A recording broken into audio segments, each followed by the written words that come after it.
বিয়েবাড়ি বা অনুষ্ঠানে জনপ্রিয় চিকেন স্যাটে এবার খুব সহজেই বাড়িতে। তাহলে চলুন রেসিপিটা দেখে নেওয়া যাক। প্রথমে বোনলেস চিকেন আমি ছোট ছোট কিউব করে কেটে নিয়ে জলে ধুয়ে নিয়েছি। এরপর এর মধ্যে নুন, আদা রসুন পেস্ট, গোলমরিচ গুঁড়ো দিয়ে ভালো করে মাখিয়ে নিতে হবে। মাখানো হয়ে গেছে, এটা 30 মিনিটের জন্য ঢাকা দিয়ে রেখে দেবো। এদিকে একটা বাটিতে ময়দা, কর্নফ্লাওয়ার, কাশ্মীরি লঙ্কার গুঁড়ো, পরিমাণ মতো নুন, বেকিং পাউডার দিয়ে মাখিয়ে নিলাম। এরপর এর মধ্যে আদা রসুন পেস্টও দিয়ে দিলাম। অল্প অল্প জল দিয়ে ব্যাটারটা তৈরি করতে হবে। একবারে অনেকটা জল দিলে পাতলা হয়ে যাবে। এইভাবে ব্যাটারটা আমি গুলিয়ে নিলাম। বেশি ঘন হবে না, বেশি পাতলাও হবে না। এদিকে পেঁয়াজ, ক্যাপসিকাম, টমেটোটা কেটে নিয়েছি, কাবাব স্টিকও নিয়ে নিয়েছি। এরপর কাবাব স্টিকের মধ্যে এক এক করে এগুলো ঢুকিয়ে নেব। প্রথমে ক্যাপসিকাম, পেঁয়াজ, চিকেনের টুকরোটা, আবার পেঁয়াজ, টমেটো, আবার একটা চিকেন নিয়ে নিতে হবে।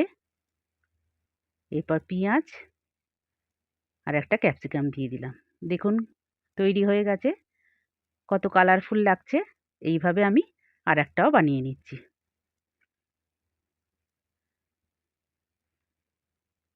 চিকেন, এরপর পেঁয়াজ, টমেটো, আবার একটা চিকেন দিতে হবে, ক্যাপসিকামটা দিয়ে হয়ে গেল এটা। এইভাবে আমি সবগুলো বানিয়ে নিলাম। এরপর তেলটা ভালো করে গরম করে নেব। একটু বেশি করে তেল দিতে হবে। এটা ব্যাটারের মধ্যে ভালো করে ডুবিয়ে নিতে হবে।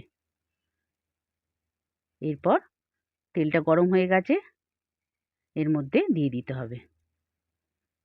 এইভাবে তেলের ওপর আমি দিয়ে দিলাম এক এক করে।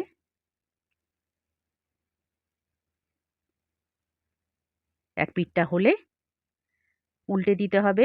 এটা মিডিয়াম টু লো ফ্লেমে ভাজতে হবে। বেশ অনেকক্ষণ থেকেই উল্টে পাল্টে ভাজতে হবে।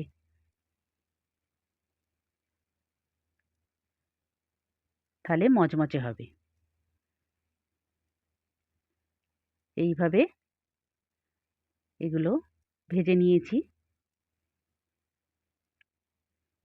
এরপর আমি প্লেটে তুলে নেব। ভাজা হয়ে গেছে। দেখো কত মচমচে হয়েছে না? এইভাবে পরেরগুলো আমি ভেজে নিচ্ছি। এক পিঠটা হলে উল্টে পাল্টে ভেজে নিতে হবে। এইভাবে আমার সবগুলো ভাজা হয়ে গেছে। আমি সসের সাথে পরিবেশন করলাম। কত সুন্দর দেখতে হয়েছে না? আপনারাও করে দেখবেন। এতক্ষণ ভিডিওটা দেখার জন্য অনেক ধন্যবাদ। যদি ভিডিওটা ভালো লাগে লাইক, কমেন্ট, শেয়ার করবেন। আর নতুন নতুন ভিডিও পেতে আমাকে ফলো, সাবস্ক্রাইব করে রাখবেন। টাটা, দেখা হবে পরের ভিডিওতে।